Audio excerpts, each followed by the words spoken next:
wai a duka duniyan nan babu abu guda ɗaya wanda ya fi na annabi? Komai na annabi ya fi. To kuma salatul fatifa. Salatin annabi ya fi kowane salati. Sallar mala'iku fa. Sallar annabi ta fi kowace sallah. To addinin kirista fa. Addinin annabi ya fi kowane addini. Takalmin gol na Messi fa. Takalmin annabi ya fi kowane takalmi. Rigar gol fa. Riga annabi ta fi kowace riga. To gidan gol fa. Gidan annabi ya fi kowane gida. Kuma wannan galleliyar motar fa. Kai jakin annabi ya fi kowane jaki.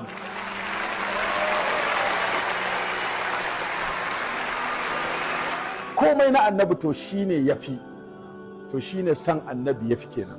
To da ni da kai da duk wanda ya yi duet da wannan bidiyon Allah ya fifita mana san annabi fiye da komai a duniya. Amin ya hayyu ya qayyum. Da an san a social media za mu yada abu game da annabi ko kuma mu yada abu game da addinin musulunci da ba a kirkiro social media ba. Don haka idan ka yada wannan bidiyon kawa addinin ka jihadi kuma ka yi wa annabi Muhammad hidima. Alayhi salatu wassalam.